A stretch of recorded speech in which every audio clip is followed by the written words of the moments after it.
Bem-vindo ao Decifrando Finanças. Um passeio aleatório por Wall Street. Introdução. Entendendo o cenário de investimento. Um passeio aleatório por Wall Street, de Barton G. Malkiel, desafia a sabedoria convencional em investimentos, argumentando que prever os movimentos de curto prazo do mercado de ações é inútil. Em vez disso, ele defende uma abordagem de investimento de longo prazo, diversificada e de baixo custo.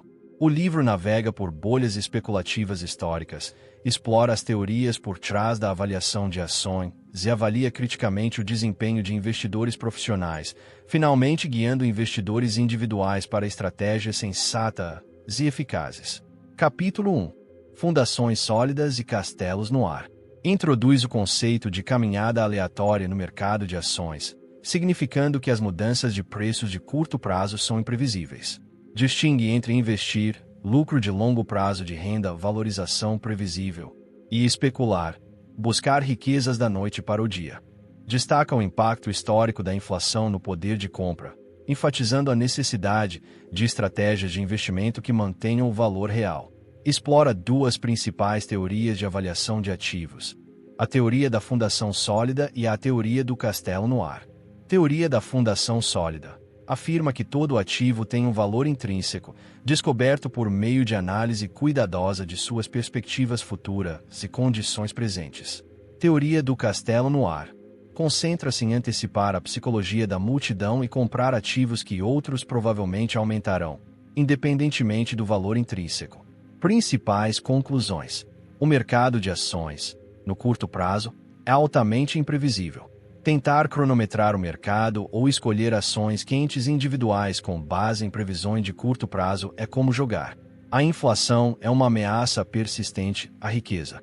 Os investimentos devem gerar retornos que superem a inflação para preservar o poder de compra. Entender a diferença entre valor intrínseco e bolhas especulativas é crucial para evitar perdas significativas.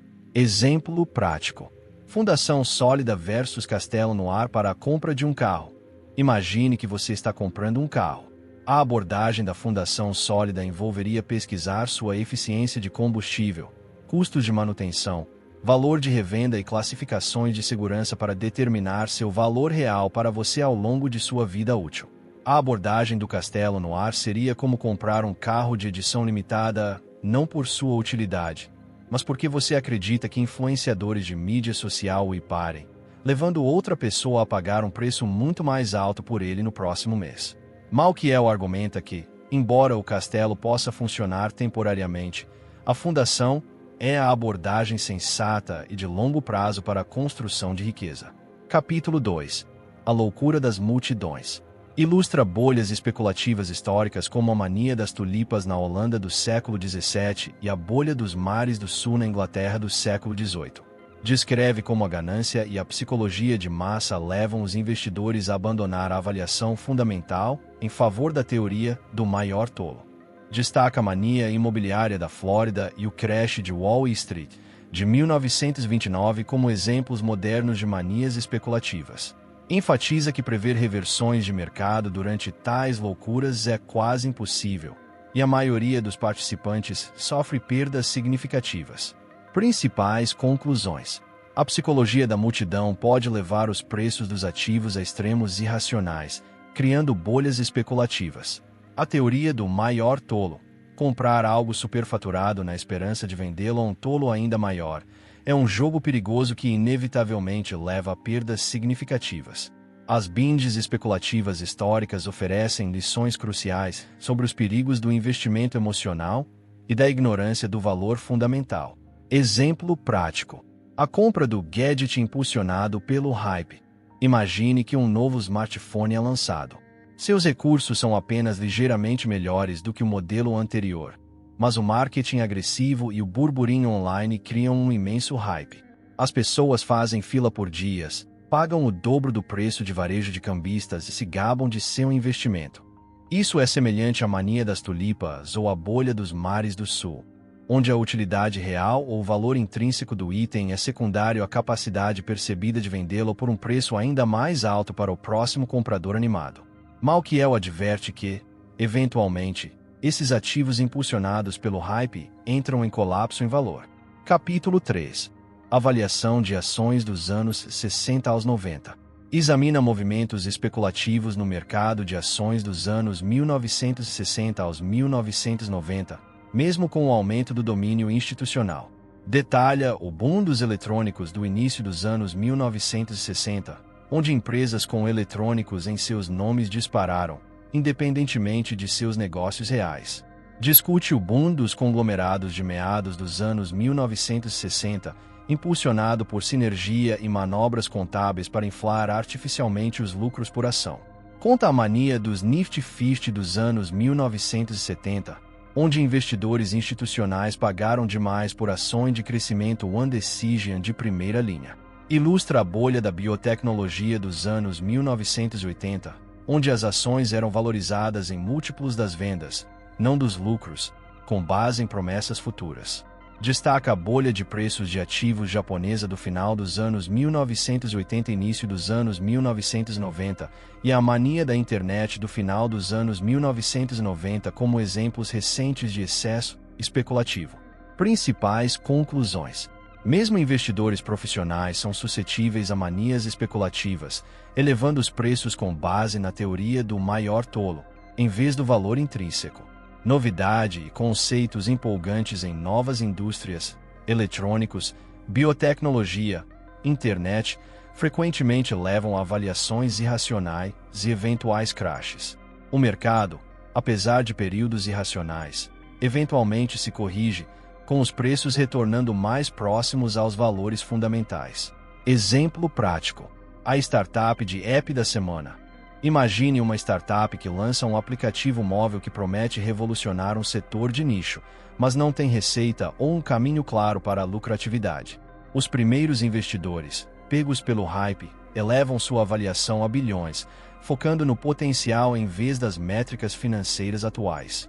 Isso espelha o boom dos eletrônicos ou a bolha da biotecnologia, onde um conceito emocionante, em vez de fundamentos sólidos, impulsionou aumentos irracionais de preços. Malkiel aconselha extrema cautela com essas novas emissões e modismos. Capítulo 4. A teoria da fundação sólida dos preços das ações. Reitera o cerne da teoria da fundação sólida. O valor intrínseco de uma ação é o valor presente de seus futuros dividendos, ou lucros e recompras. Esquematiza 4 determinantes-chave do valor intrínseco de uma ação. Taxa de crescimento esperada de dividendos e lucros. Crescimento maior e mais duradouro aumenta o valor. Pagamento de dividendos esperado. Um pagamento maior geralmente aumenta o valor. Ceteris paribus. Grau de risco. Ações menos arriscadas têm preços mais altos. Nível das taxas de juros do mercado. Taxas de juros mais baixas geralmente levam a preços de ações mais altos. Introduz 2 ressalvas cruciais para aplicar a teoria da fundação sólida. As expectativas futuras são inerentemente incertas e não podem ser comprovadas no presente. Valores precisos para o valor intrínseco não podem ser calculados a partir de dados indeterminados, levando a avaliações subjetivas e manipuláveis. Principais conclusões. Embora os princípios fundamentais, crescimento, dividendos, risco, taxas de juros, influenciem logicamente os preços das ações, seus valores futuros exatos são impossíveis de prever com precisão. O valor intrínseco é uma faixa difusa em vez de um número preciso, suscetível à psicologia do mercado e a vieses individuais.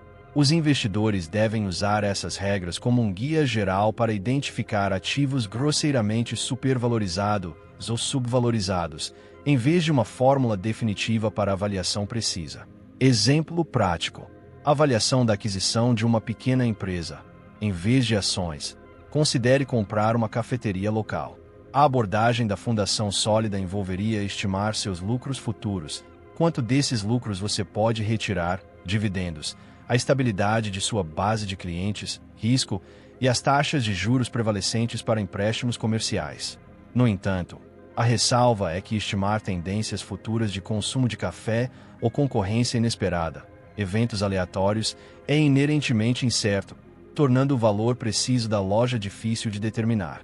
Você pode ajustar a taxa de crescimento em sua planilha para justificar um preço mais alto se realmente quiser comprá-la. Capítulo 5. Análise técnica e fundamentalista. Introduz duas abordagens principais usadas por profissionais de investimento: análise técnica, grafistas, e análise fundamentalista. Análise técnica. Acredita que preços de ações e volumes de negociação passados podem prever movimentos de preços futuros. Os grafistas procuram padrões como cabeça e ombros ou tendências de alta para sinalizar oportunidade de compra-venda. Análise fundamentalista. Busca determinar o valor intrínseco de uma ação com base em fatores como lucros futuros, dividendos e perspectivas da empresa, independentemente dos movimentos de preços passados. Destaca o desdém profissional pela análise técnica em Wall Street, apesar de seus métodos coloridos. Apresenta um exemplo de um relatório de análise fundamentalista para a Service Corporation International, demonstrando o processo de avaliação das perspectivas da indústria e da empresa. Principais conclusões. A análise técnica, baseada na teoria do castelo no ar, assume que a psicologia da multidão cria padrões previsíveis. A análise fundamentalista, baseada na teoria da fundação sólida, visa encontrar títulos subvalorizados com base no valor subjacente do negócio. Ambas as abordagens são amplamente utilizadas por profissionais, mas sua eficácia é objeto de debate. Exemplo prático. Decidindo quando comprar um eletrodoméstico. Análise técnica. Você percebe que toda vez que uma marca popular de geladeira entra em liquidação com um certo desconto, seu preço tende a subir rapidamente em uma semana. Você decide comprar assim que ela atinge esse desconto, assumindo que o padrão se repetirá. Análise fundamentalista. Você pesquisa diferentes marcas de geladeiras, comparando sua eficiência energética, garantia, histórico de reparos e recursos para determinar qual oferece o melhor valor de longo prazo pelo seu preço, independentemente das recentes flutuações de vendas. Malkiel argumenta que, embora a análise técnica possa ocasionalmente parecer funcionar devido ao acaso, a análise fundamentalista é a abordagem de longo prazo mais lógica, mesmo com suas incertezas inerentes. Capítulo 6. Análise técnica e a teoria da caminhada aleatória. Contesta a eficácia da análise técnica, argumentando que os movimentos passados dos preços das ações não podem prever de forma confiável os futuros. Explica o conceito de caminhada aleatória de forma mais formal. Os preços das ações se comportam como uma caminhada aleatória, o que significa que os passos futuros são imprevisíveis com base nos passados. Apresenta evidências de vários estudos, por exemplo, sistemas de filtro, teoria de Dow, sistemas de força relativa, sistemas de preço-volume, padrões gráficos, mostrando que as estratégias técnicas geralmente falham em superar uma simples estratégia de comprar e manter após contabilizar os custos de transação. Atribui a persistência da crença na análise técnica à ilusão estatística e ao desejo da natureza humana de encontrar ordem em eventos aleatórios. Discute a natureza autodestrutiva dos esquemas técnicos bem-sucedidos. Uma vez que um padrão lucrativo é descoberto e posto em prática, ele provavelmente desaparecerá. Principais conclusões. A forma fraca da hipótese da caminhada aleatória afirma que informações de preços passados são inúteis para superar consistentemente uma estratégia de comprar e manter. Pesquisas extensas apoiam isso. A análise técnica muitas vezes gera custos de transação significativos, que corroem quaisquer ganhos potenciais. Não se deixe enganar por gurus do mercado ou histórias de sucesso anedóticas. Estas são frequentemente produtos do acaso ou de dados enganosos. Exemplo prático. O padrão da loteria da sorte. Imagine que você tem acompanhado os números vencedores da loteria e percebe um padrão onde certos números aparecem com mais frequência depois de outros. Um analista técnico criaria um sistema baseado nesse padrão. No entanto, cada sorteio da loteria é um evento aleatório independente, e os resultados passados não influenciam os futuros. Qualquer padrão percebido é uma ilusão estatística. Seguir tal sistema levaria a perdas, o custo dos bilhetes, ao longo do tempo, assim como a análise técnica leva a perdas devido aos custos de transação. Capítulo 7. Quão boa é a análise fundamentalista? Examina a eficácia da análise fundamentalista, particularmente a capacidade dos analistas de segurança de prever lucros corporativos. Apresenta pesquisas indicando que as previsões de lucros dos analistas são frequentemente não melhores do que simples extrapolações de tendências passadas, se são propensas a erros significativos. Destaca razões para as dificuldades de previsão, eventos aleatórios, procedimentos contábeis criativos e as próprias limitações dos analistas, incompetência, pressão para gerar negócios. Analisa o desempenho de fundos mútuos como um proxy para a gestão de investimentos profissional, concluindo que o fundo mútuo médio tem desempenho inferior aos índices de mercado amplos após as despesas. Discute o viés de sobrevivência nos dados de fundos mútuos, onde apenas fundos bem-sucedidos são incluídos, inflando artificialmente o desempenho percebido. Introduz as formas semi-forte e forte da teoria da caminhada aleatória, que argumentam que informações publicamente disponíveis, semi-forte, e até mesmo informações privilegiadas, forte, não podem ser consistentemente exploradas para retornos anormais. Principais conclusões. Embora a análise fundamentalista seja teoricamente sólida, sua aplicação prática é severamente prejudicada pela imprevisibilidade de eventos futuros e pelas dificuldades inerentes à previsão. O gerente de dinheiro profissional médio, incluindo fundos mútuos, consistentemente tem desempenho inferior a um índice de mercado simples e não gerenciado após taxas e custos de negociação. O mercado é altamente eficiente na incorporação rápida de novas informações, tornando quase impossível para os investidores lucrar consistentemente com anúncios públicos. Exemplo prático. A dica de ação de especialista. Seu amigo, que trabalha em finanças, fala sobre uma ação certa com base na análise interna de sua empresa sobre as perspectivas de lucros da empresa. Mesmo que a análise seja sólida, no momento em que você ouve falar dela, o mercado provavelmente já ajustou o preço da ação para refletir essa informação.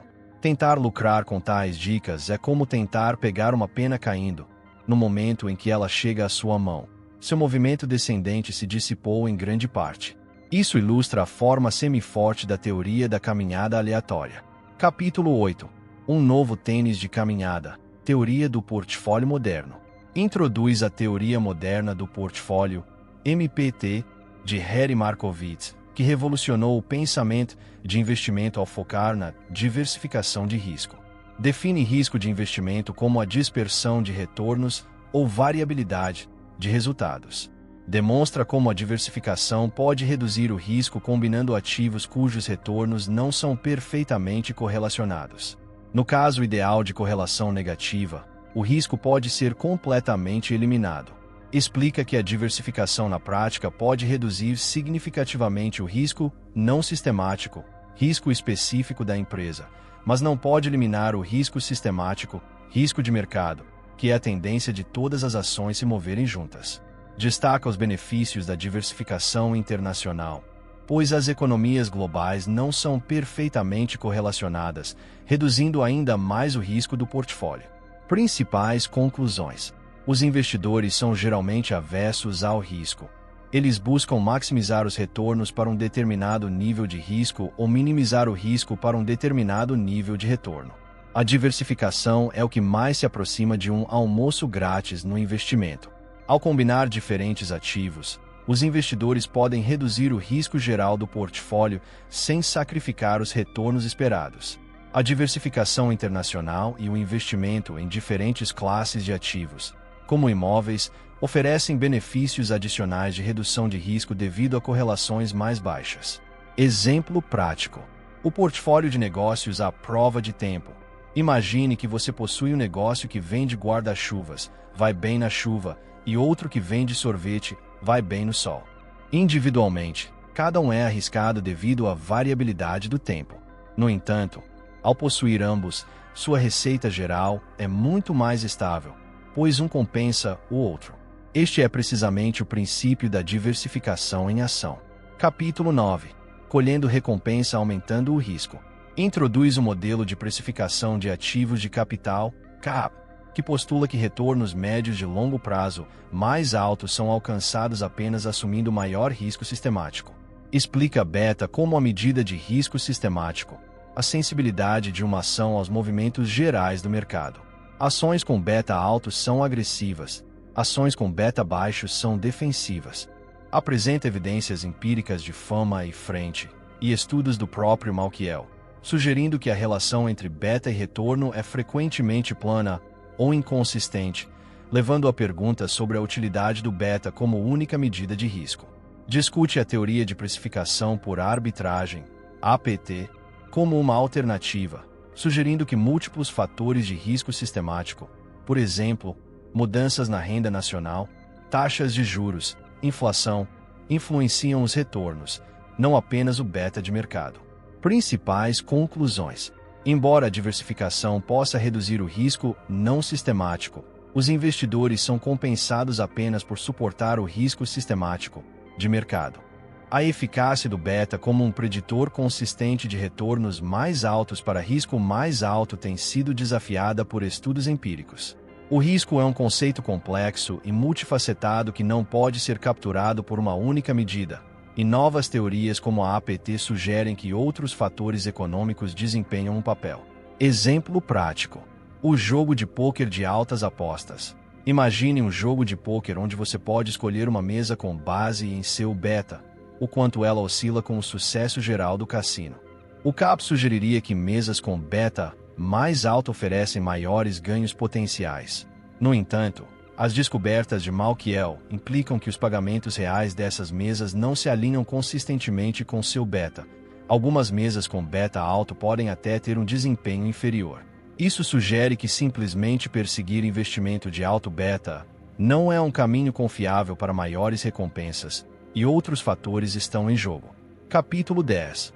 O ataque à teoria da caminhada aleatória. O mercado é previsível afinal. Aborda as falhas percebidas da teoria do mercado eficiente, particularmente à luz de grandes quedas do mercado, por exemplo, 1987, 1998, e do surgimento das finanças comportamentais. Examina padrões previsíveis ou anomalias nos preços das ações. Momentum. Mudanças de preços de curto prazo tendem a persistir. Reversões. Ações que têm um desempenho ruim por vários anos tendem a ter um desempenho superior mais tarde. Variação sazonal. Efeitos como o efeito janeiro, desempenho superior de pequenas empresas em janeiro, e o efeito fim de semana, retornos negativos de sexta a segunda-feira. Investiga relações entre variáveis fundamentais e preços futuros das ações. Efeito tamanho. Ações menores geralmente superam as maiores. Baixos múltiplos P/L. Ações com baixas relações preço-lucro tendem a ter um desempenho superior. Baixas relações preço-valor contábil. Ações de valor, baixo preço-valor contábil, tendem a produzir retornos mais altos. Altos dividendos iniciais e baixo P/L prevêem retornos subsequentes mais altos. Critica essas anomalias, argumentando que são frequentemente pequenas, inconsistentes ou inexploráveis após os custos de transação e podem simplesmente refletir prêmios de risco ou mineração de dados. Principais conclusões. Embora existam algumas anomalias estatísticas e vieses comportamentais, eles geralmente não oferecem oportunidades de lucro consistentes e exploráveis para investidores individuais, após contabilizar os custos de transação. O mercado ainda exibe um grau notável de eficiência no processamento de informações, e quaisquer precificações incorretas persistentes são rapidamente corrigidas. O investimento de longo prazo, baseado em um amplo índice de mercado, continua sendo a estratégia mais eficaz. Exemplo prático: a estratégia de jogos de moeda da sorte. Imagine que lhe disseram que se uma moeda cair em cara 3 vezes seguidas, é estatisticamente mais provável que caia em cara novamente. Você elabora um sistema complexo para apostar neste padrão previsível. No entanto, cada lançamento é independente. Embora você possa ter sorte ocasionalmente, a longo prazo, a pequena vantagem, se houver, é consumida pelo custo de fazer apostas. Isso é análogo à maioria das anomalias do mercado. Elas podem parecer estatisticamente significativas no papel, mas não são consistentemente lucrativas no mundo real devido aos custos de transação ou sua natureza efêmera. Capítulo 11. Um manual de fitness para caminhantes aleatórios. Enfatiza a importância de recursos não investimento, como seguro médico e de vida, para proporcionar poder de permanência e evitar a venda forçada de investimentos. Enfatiza a definição de objetivos de investimento claros, especialmente o ponto de dormir, o nível de risco com o qual se sente confortável. Aconselha a evitar legalmente impostos por meio de planos de aposentadoria, IRAs, ROT IRAs, planos KEG e anuidades com diferimento de impostos, pois estes oferecem vantagens significativas a longo prazo. Recomenda rendimentos competitivos em reservas de caixa por meio de fundos mútuos do mercado monetário, contas de depósito do mercado monetário e certificados bancários para combater a inflação.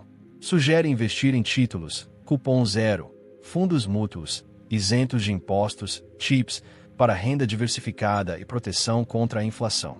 Defende a posse de imóveis como um investimento imobiliário primário devido às vantagens fiscais e à poupança forçada. Recomenda fundos de investimento imobiliário, REITs, para exposição diversificada a imóveis comerciais.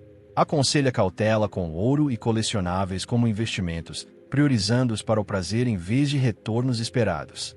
Enfatiza a minimização dos custos de comissão, usando corretores de desconto ou negociação eletrônica. Enfatiza a ampla diversificação em todas as classes de ativos para reduzir o risco. Principais conclusões. O planejamento financeiro vai além de apenas escolher ações. Ele envolve gerenciar risco, impostos e liquidez em todos os aspectos de sua vida financeira.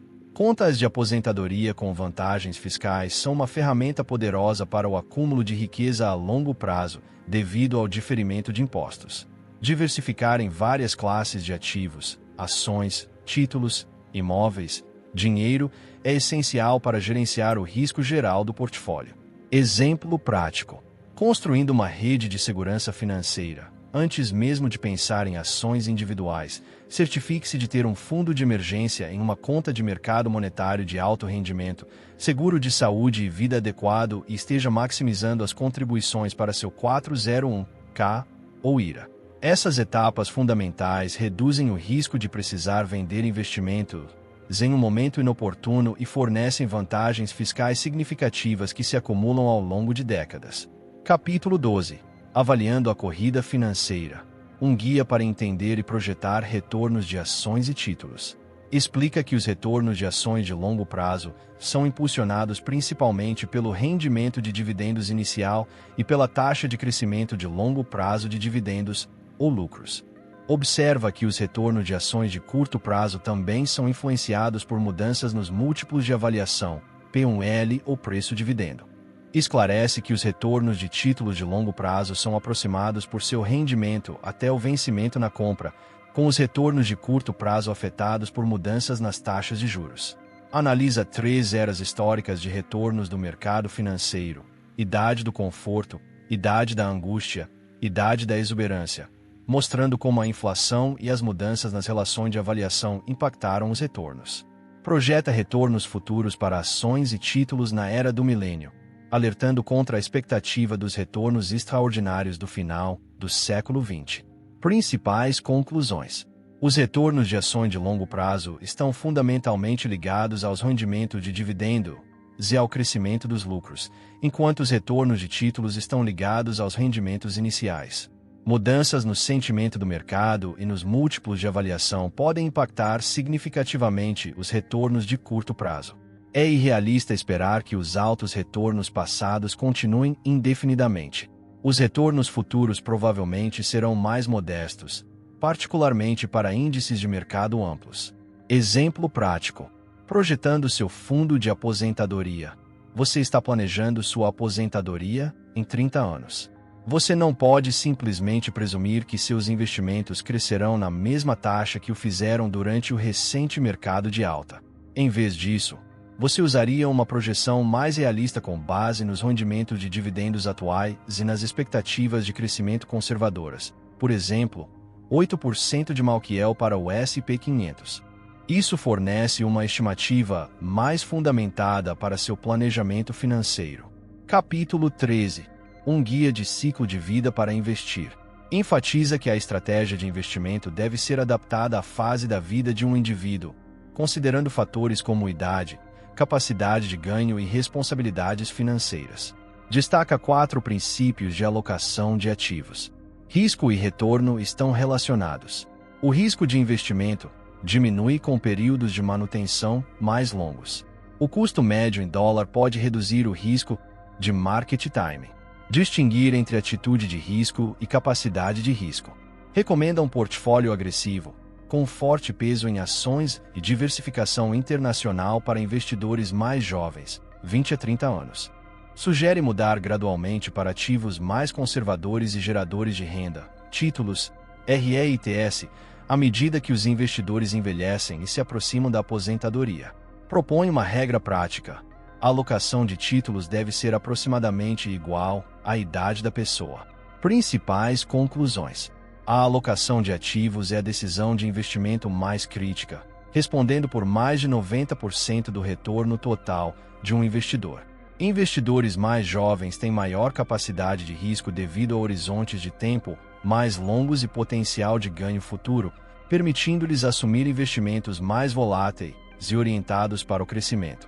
À medida que se envelhece, o foco deve mudar do crescimento agressivo para a preservação do capital e geração de renda. Exemplo prático. A linha do tempo da poupança para a aposentadoria. Um jovem de 25 anos iniciando sua carreira pode colocar 80 a 90% de suas economias para a aposentadoria em um fundo de índice de ações globalmente diversificado, aceitando maior volatilidade de curto prazo para um maior potencial de crescimento de longo prazo. Uma pessoa de 60 anos, se aproximando da aposentadoria, pode ter apenas 30 a 40% em ações, com o restante em títulos e outros ativos geradores de renda, priorizando a preservação do capital e a renda estável para cobrir as despesas de vida. Esta é uma aplicação direta do Guia de Ciclo de Vida. Capítulo 14. 3 grandes passos por Wall Street. Esboça 3 estratégias práticas para investir em ações. O passo óbvio: indexação. Investir em fundos de índice de mercado amplos, por exemplo, S&P 500, VIX 5000, para retornos diversificados, de baixo custo e com eficiência fiscal. O passo: faça você mesmo. Seleção de ações para aqueles com temperamento especulativo. Oferece 4 regras para inclinar as chances a seu favor, limitando o risco. O passo do jogador substituto. Fundos gerenciados ativamente. Adverte contra a dependência do desempenho passado de gerentes ativos, enfatizando a importância de baixas taxas de despesa e evitando fundos com altos ganhos de capital não realizados. Recomenda fundos de índice como a estratégia mais adequada para a maioria dos investidores devido ao seu desempenho superior a longo prazo, baixos custos e eficiência fiscal. Fornece um passo Malkiel para investir em fundos fechados com desconto, reconhecendo que tais oportunidades são raras devido à eficiência do mercado. Enfatiza a importância de minimizar os custos de investimento, taxas de carregamento, taxas de despesa, pois eles corroem significativamente os retornos de longo prazo. Principais conclusões.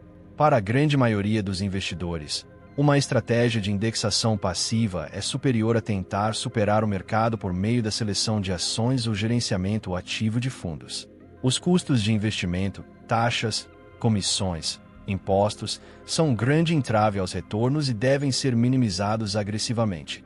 Embora o fascínio de superar o mercado seja forte, o desempenho superior consistente é excepcionalmente raro e frequentemente atribuível à sorte, em vez de habilidade. Exemplo prático. Escolhendo seu veículo de poupança para a aposentadoria. Em vez de tentar escolher a próxima Amazon ou contratar um gerente de fundo mútuo estrela, simplesmente invista suas economias para a aposentadoria em um fundo de índice de mercado de ações de baixo custo e um fundo de índice de mercado de títulos, ajustando a alocação de acordo com sua idade. Essa abordagem óbvia é estatisticamente comprovada para superar a maioria das estratégias gerenciadas ativamente a longo prazo. Ideia principal do livro. Um passeio aleatório por Wall Street argumenta que os movimentos de preço de ações de curto prazo são imprevisíveis, se assemelham a uma caminhada aleatória. Malkiel critica tanto a análise técnica quanto a fundamentalista como não confiáveis para superar consistentemente o mercado, citando bolhas especulativas históricas e o fraco desempenho de longo prazo de fundos gerenciados ativamente. Ele defende a hipótese do mercado eficiente, afirmando que todas as informações publicamente disponíveis são rapidamente refletidas nos preços das ações.